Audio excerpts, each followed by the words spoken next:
Tom, we know how much you're not a fan of Lifetime Achievement Awards, but... Yeah, I don't know. Am I dying or am I getting fired? I kept thinking that walking up tonight, that somebody's going to say, hey, hope you enjoyed it because you're done.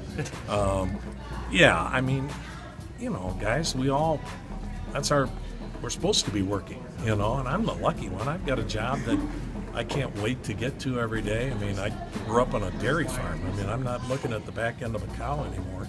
So I don't ever want to get a real job again. So to me, I don't need to get any award for that. I've just been very fortunate. You just reflect on this team, this city, your career.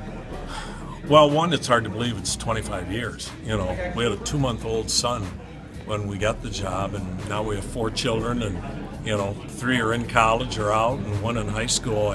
That to me is more startling than maybe the fact that I haven't said the wrong word on the air and gotten fired. So, it's to work in a city like this where people care. That was why this job was so appealing. I mean, you're lucky to get a major league job, and then you get it in a city where people are passionate, and then you get to work with people like Herb Score and Mike Hegan and now Rosie. I had great teachers and really good people to work for. You talk about them a lot, but just years passing away. Oh my gosh, yeah, and I've said it a lot too. And Hank never got enough credit. I never thought Grover got enough credit as a manager, and Hank never got enough credit for what he did.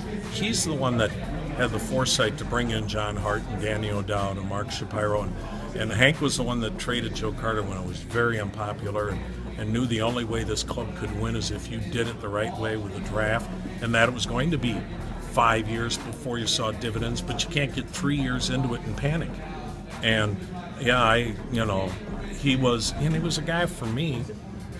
Sunday home games, he'd always have me come into his office early on Sunday morning, just talk baseball. It was his way of teaching me more about the game that I didn't know, and he was like a grandfather. So yeah, he's quite a man.